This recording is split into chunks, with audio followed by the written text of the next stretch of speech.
प्रधानमंत्री नरेंद्र मोदी ने बजट घोषणाओं पर एक वेबिनार में कहा, राज्य सरकारें भूमि संबंधी रिकॉर्ड और इसके सीमांकन का कार्य आधुनिक तकनीक से करें।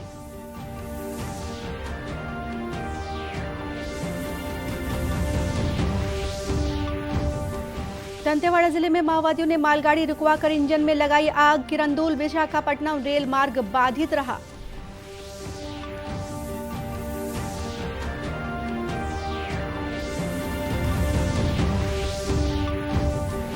जांजगीर में लोगों से कोविड अनुकूल व्यवहार करने की अपील के साथ छात्रों ने निकाली जागरूकता रैली।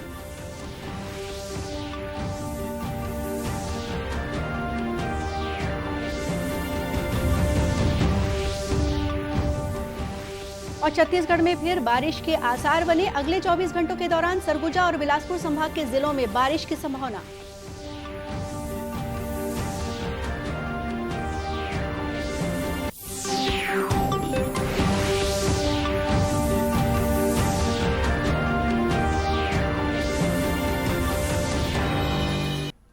नमस्कार, आप देख रहे हैं दूरदर्शन समाचार। मैं हूं गोपा सान्याल। अब समाचार विस्तार से। प्रधानमंत्री नरेंद्र मोदी ने ग्रामीण आबादी को कृषि सहित अन्य क्षेत्रों में नई तकनीकों का ज्ञान देकर ग्रामीण भारत की नई छवि बनाने पर जोर दिया। ग्रामीण विकास के लिए बजट संबंधी घोषणाओं पर एक वेबिनार को संबोधित करते हुए श्री मोदी ने कहा कि 2022 के बजट में ग्रामीण क्षेत्रों, पूर्वोत्तर और आकांक्षी जिलों के विकास के लिए एक विशेष रोडमैप तैयार किया है। उन्होंने कहा कि इस बजट में प्रधानमंत्री आवास योजना, ग्रामीण सड़क योजना और जल जीवन मिशन जैसी विभिन्न योजनाओं का लक्ष्य हासिल करने के लिए एक स्पष्ट रोडमैप तैयार किया गया है। श्री मोदी ने कहा कि भूमि संबंधी दस्तावेजों का डिजिटलीकरण और भूमि सीमांकन संबंधी कार्यों को टेक्नोलॉजी से जोड़ना समय की मांग है। श्री मोदी ने राज्य सरकारों से कहा कि वे समय समय पर भूमि संबंधी दस्तावेजों और इसके सीमांकन का समाधान आधुनिक तकनीक से करें। उन्होंने कहा कि गांव, विशेषकर आवास और भूमि के उचित सीमांकन की जरूरत है और इसे प्रधानमंत्री स्वामित्व योजना के तहत सफलतापूर्वक किया गया है। प्रधानमंत्री ने कहा कि इस योजना के तहत सरकार ने 40 लाख से ज्यादा संपत्ति कार्ड वितरित किए हैं। उन्होंने कहा कि ब्रॉडबैंड कनेक्टिविटी से गांव में न सिर्फ सुविधाएं उपलब्ध होंगी बल्कि बड़ी संख्या में युवाओं में कौशल विकास में भी मददगार होंगी। गांवों की डिजिटल कनेक्टिविटी अब एक एस्पिरेशन भर नहीं है बल्कि आज की जरूरत है। ब्रॉडबैंड कनेक्टिविटी से गांवों में सुविधाएं नहीं मिलेगी बल्कि ये गांवों में स्किल युवाओं का एक बड़ा पूल तैयार करने में भी मदद करेगा। गांवों में ब्रॉडबैंड कनेक्टिविटी से सर्विस सेक्टर का विस्तार जब होगा तो देश का सामर्थ्य और ज्यादा बढ़ेगा। ऑप्टिकल फाइबर कनेक्टिविटी में अगर कहीं कोई दिक्कतें आ रही हैं तो उनकी पहचान और उनका समाधान हमें ढूंढना ही होगा। जिन जिन गांवों में काम पूरा हो चुका है वहां क्वालिटी और इनके प्रॉपर यूज के लिए प्रति जागरूकता फैलाना भी उतना ही जरूरी है। 100% पोस्ट ऑफिस को कोर बैंकिंग सिस्टम में लाने का फैसला भी एक बड़ा कदम है। जनधन योजना से ने कहा इंक्लूजन का जो अभियान हमने शुरू किया था उसको सैचुरेशन तक पहुंचाने में इस कदम से बल मिलेगा। प्रधानमंत्री ने कहा कि नारी शक्ति ग्रामीण अर्थव्यवस्था का एक मुख्य स्तंभ है और स्व सहायता समूहों के जरिए महिलाओं की भागीदारी को और बढ़ाया जाएगा। श्री मोदी ने यह भी कहा कि जनधन योजना से वित्तीय समावेशन सुनिश्चित हुआ है और महिलाओं का सशक्तिकरण हुआ है। छत्तीसगढ़ के उत्पादकों के लिए एक अच्छी खबर है। छत्तीसगढ़ सरकार राज्य के उत्पादों को सहज तरीके से उपलब्ध कराने के लिए सी मार्ट खोलने जा रही है। इन सी मार्ट में छत्तीसगढ़ के उत्पादों की ही बिक्री होगी। इसके लिए राजधानी सहित छत्तीसगढ़ के प्रमुख शहरों और जिलों में सी मार्ट खोले जाएंगे। इन सी मार्ट की स्थापना का प्रमुख उद्देश्य छत्तीसगढ़ के उद्यमियों, स्व सहायता समूहों और स्थानीय उत्पादकों को फायदा पहुंचाना और उन्हें व्यवसाय के लिए प्रेरित करना है। मुख्य सचिव अमिताभ जैन की अध्यक्षता में सी मार्ट की स्थापना के संबंध में उच्च अधिकार प्राप्त हाई पावर कमेटी की पहली बैठक कल मंत्रालय में हुई। मुख्य सचिव ने बैठक में कहा कि मुख्यमंत्री भूपेश बघेल की मंशानुसार छत्तीसगढ़ में उत्पादित उपभोक्ता प्रोडक्ट्स को एक ही छत के नीचे विक्रय करने के लिए सी मार्ट की स्थापना की जा रही है। मुख्य सचिव ने इसके लिए राज्य के विभिन्न जिलों में सी मार्ट के लिए जगह का चुनाव करने और डिजाइन तैयार करने के विभागीय अधिकारियों को निर्देश दिए। सी मार्ट स्थापना के लिए नोडल विभाग वाणिज्य और उद्योग विभाग है। इसमें छत्तीसगढ़ लघु वनोपज संघ की भूमिका महत्वपूर्ण होगी। हाई पावर कमेटी की बैठक में सी मार्ट की स्थापना, प्रोडक्ट्स की ब्रांडिंग, मार्केटिंग, वेयरहाउसिंग, फ्रेंचाइजी और अन्य तथ्यों पर भी चर्चा की गई। दंतेवाड़ा जिले में किरंदुल विशाखापट्टनम रेल मार्ग पर माओवादियों ने कल देर रात एक मालगाड़ी के इंजन में आग लगा दी है। मालगाड़ी का ड्राइवर सुरक्षित है। मिली जानकारी के अनुसार बैलाडीला से मालगाड़ी लौह अयस्क लेकर विशाखापट्टनम जा रही थी। बचेली और भांसी के बीच माओवादियों ने वारदात को अंजाम दिया। माओवादी भांसी के जंगल में घात लगाकर बैठे थे। जैसे ही मालगाड़ी के आने की खबर हथियारबंद माओवादियों को मिली, वे जंगल से निकलकर ट्रैक में आ गए। उन्होंने बंदूक दिखाकर मालगाड़ी को रोक लिया। इसके बाद ड्राइवर और एक अन्य कर्मचारी को नीचे उतारा। उनसे वॉकी टॉकी समेत मोबाइल लूट लिए। फिर मालगाड़ी के इंजन में आग लगाकर जंगल की तरफ भाग गए। इधर वारदात की जानकारी मिलते ही दंतेवाड़ा से डीआरजी के जवानों को मौके के लिए रवाना किया गया। नक्सलियों की इस वारदात की वजह से किरंदुल विशाखापट्टनम मार्ग काफी देर तक बाधित रहा। समाचारों का सिलसिला आगे भी जारी रखेंगे। फिलहाल वक्त है एक छोटे से ब्रेक का।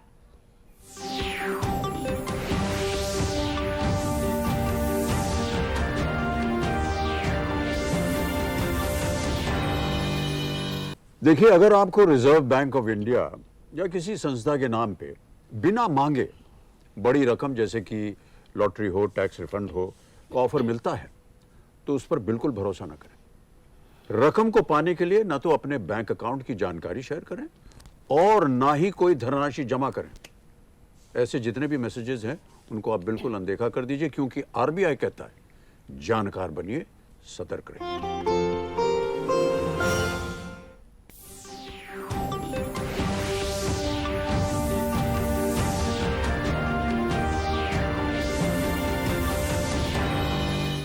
ब्रेक के बाद एक बार फिर स्वागत है आपका दूरदर्शन समाचार में।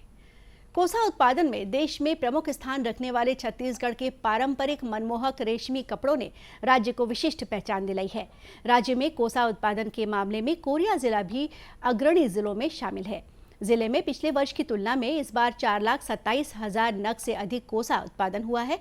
जिला रेशम विभाग के अधिकारी श्याम कुमार ने बताया कि जिले में कोसा की 3 प्रजातियों के कीड़े पालने का काम किया जाता है, जिसमें शहतूत मलबरी कृमि पालन, टसर डाबा कीट पालन और नैसर्गिक रैली कोसा कीट पालन शामिल हैं।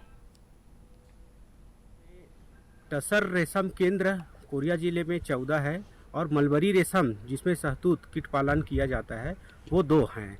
अभी हम प्रदेश में अग्रणी जिलों में शामिल हो चुके हैं और हमने अभी इस वर्ष 19,17,000 के करीब कोसा का उत्पादन किया है, जिससे अधिक से अधिक समूह की महिलाओं को रोजगार प्राप्त हुआ और आगे भी इस कार्य को बढ़ावा दिया जाएगा ताकि अधिक से अधिक लोग इस जो इको फ्रेंडली एक्टिविटी है जो उससे जुड़कर अधिक से अधिक इनकम प्राप्त करें।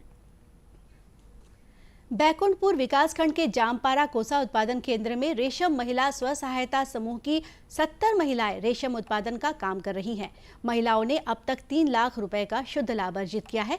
इन महिलाओं को रेशम उत्पादन का विधिवत प्रशिक्षण भी दिया गया है। कोरिया कलेक्टर कुलदीप शर्मा ने बताया कि जिले में कोसा उत्पादन बढ़ाने के लिए अनेक प्रयास किए जा रहे हैं, जिससे क्षेत्र में रोजगार के अवसर भी बढ़ रहे हैं।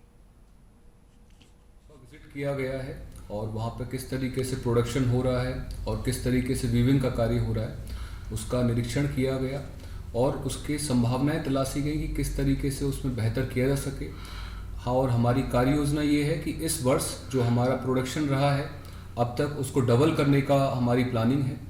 इसके साथ साथ जो वीविंग की फैसिलिटीज़ है उसको भी बेहतर करने का प्रयास है, जिससे जो महिलाएं उसमें काम कर रही हैं उनको बेहतर रोजगार अपने यहाँ पे ही प्राप्त हो सके। गौरतलब है कि कोरिया जिले में उत्पादित कोसे की दूसरे राज्यों में काफी मांग है और हर साल बड़ी मात्रा में कोरिया का कोसा पश्चिम बंगाल सहित कई राज्यों में भेजा जाता है। जांजगीर चांपा जिले के कुदरी गांव में जल जीवन मिशन के तहत ग्राम सभा का आयोजन किया गया। ग्रामीण स्वास्थ्य यांत्रिकी विभाग द्वारा आयोजित इस कार्यक्रम में महिलाएं और छात्र छात्राएं भी शामिल हुए।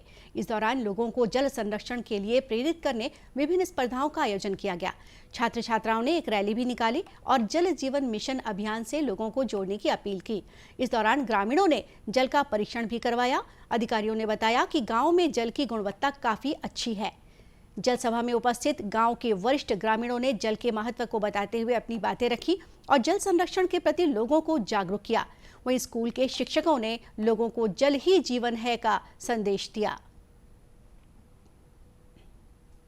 जल सभा के आयोजन में हमको बुलाया गया तो यहाँ पर तो ये मतलब हमको देखने को मिला कि पानी तो हर जगह होती है, बट उसकी प्योरिटी कैसी है, उसको कैसे सुधारा जा सकता है, किस कारण से है, क्लोरीन की कमी से है कि कैल्शियम ज़्यादा है कि पीएच लेवल ज़्यादा है, ये सब हमको यहाँ टेस्टिंग के माध्यम से भी पता चला।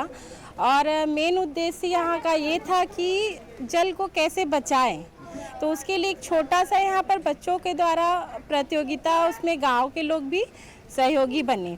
तो ये बहुत अच्छा कार्यक्रम था। यहाँ पर लोगों को बहुत अच्छी सीख मिली कि जल को हमको किस तरह से बचाना है, ये संदेश हमारे गांव वाले को दिया। और इनके द्वारा लेप का भी प्रशिक्षण किया गया है। उसमें जैसे मैं रखा हूँ, मैं अपने घर का पानी लेकर आया हुआ था और इस पानी को जांच कराया हूँ और जांच कराने के बाद में इसका जो मेरा पानी का जानकारी था, पीने के लायक है या नहीं है, इनके मेरे को जानकारी मिल गया। और ऐसी कार्यक्रम हर गाँव में होना चाहिए और इससे हमारे गाँव के लोगों को जल हमारे जीवन के लिए कितना महत्वपूर्ण है इसकी अच्छी से जानकारी हो सकती है। और इसके माध्यम से हम लोग जल को कैसे बचा सकते हैं हमारे आने वाली पीढ़ी के लिए, ये हमारे लिए अच्छा संदेश है। गौरतलब है कि जल जीवन मिशन की घोषणा प्रधानमंत्री नरेंद्र मोदी ने 15 अगस्त 2019 को की थी। यह मिशन भारत के सभी दूर सुदूर गांव के हर घर तक शुद्ध पेयजल पहुंचाने का लक्ष्य 2024 तक पूरा करेगा। मिशन के तहत छत्तीसगढ़ के दूर दराज के गांव में भी शुद्ध पेयजल पहुंचाने का काम जारी है। जांजगीर में आज लोगों से कोविड अनुकूल व्यवहार करने की अपील के साथ जागरूकता रैली निकाली गई। इस रैली में नेहरू युवा केंद्र स्काउट गाइड के छात्र शामिल हुए। रैली के माध्यम से उन्होंने लोगों से कोविड प्रोटोकॉल का पालन करने की अपील की। कलेक्टर कार्यालय से निकली यह जागरूकता रैली जांजगीर नैला नगर पालिका क्षेत्र के विभिन्न मार्गों से होकर गुजरी। इस मौके पर उपस्थित कलेक्टर जितेंद्र कुमार शुक्ला ने कहा कि कोविड की तीसरी लहर अभी समाप्त नहीं हुई है, इसलिए सभी को कोविड अनुकूल व्यवहार का कड़ाई से पालन करना चाहिए।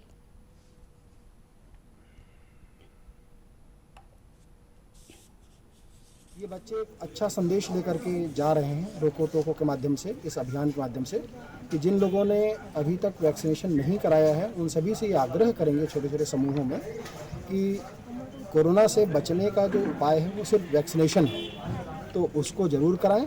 और इसके अलावा लोग मास्क नहीं पहनते या जो अप्रोप्रिएट बिहेवियर्स है उससे कुछ फिर से दूरी बना लिया है लोगों ने, तो उस संदेश को लोगों तक पहुंचाएंगे कि अभी कोरोना पूरी तरह से गया नहीं है।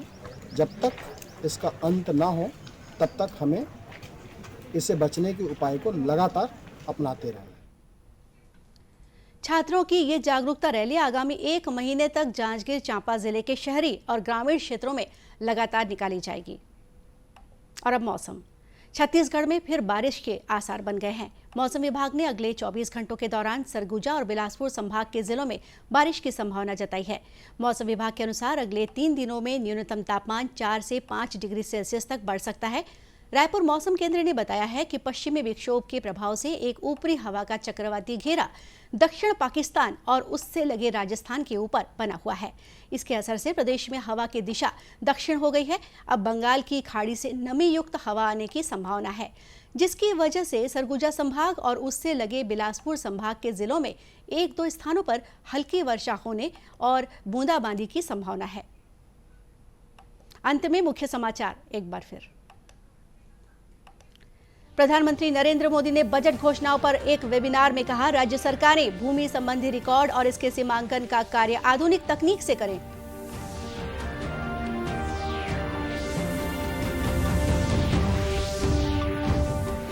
दंतेवाड़ा जिले में माओवादियों ने मालगाड़ी रुकवाकर इंजन में लगाई आग। किरंदुल विशाखापट्टनम रेल मार्ग बाधित रहा।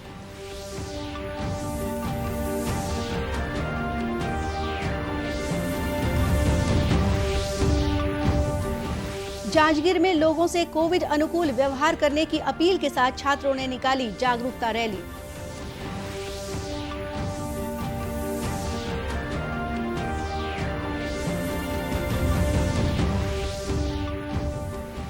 और छत्तीसगढ़ में फिर बारिश के आसार बने। अगले 24 घंटों के दौरान सरगुजा और बिलासपुर संभाग के जिलों में बारिश की संभावना।